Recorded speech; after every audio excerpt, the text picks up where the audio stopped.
Divorce নেওয়াটা কি খারাপ? ডিভোর্স নেওয়াটা খারাপ না। আমরা তো সবাই জানি যে আজকাল ডিভোর্সের রেট বাড়ছে এবং যেহেতু ডিভোর্সের রেট বাড়ছে, ব্রোকেন ফ্যামিলির ছেলেমেয়েদের সংখ্যাও বাড়ছে। যখন একটা সংসারে বাবা-মার ভেতরে ঝগড়া শুরু হয়, কারণ শুরুতেই তো ডিভোর্স হয় না, ঝগড়া দিয়ে শুরু হয়।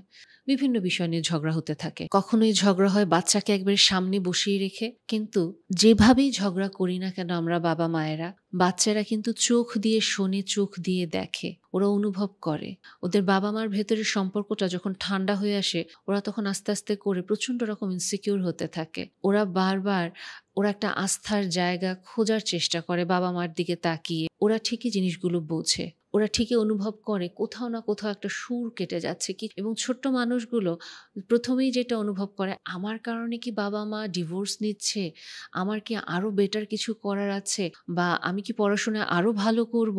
বাচ্চা যদি একটু বড় হয়, টিনেজের দিকে আসতে থাকে, কাইন্ড অফ বাচ্চাটা বাবা-মার ভেতরে রেফারি হয়ে যায়। বাচ্চাটা তখন যেটা চেষ্টা করতে থাকে, কি করলে ওরা একসাথে থাকবে? আরো যে কথাগুলো ওদের মাথার ভেতরে ঘুরতে থাকে যে, ও তার মানে ভালোবাসা কখনো আনকন্ডিশনাল না, এটা কন্ডিশনাল। যেকোনো সময় ভালোবাসা চলে যেতে পারে এবং যেকোনো সময় আমি আসলে আমার ভার্শনটা কাউকে এক্সপ্রেস করলে আমি কষ্ট পেতে পারি তার কাছ থেকে।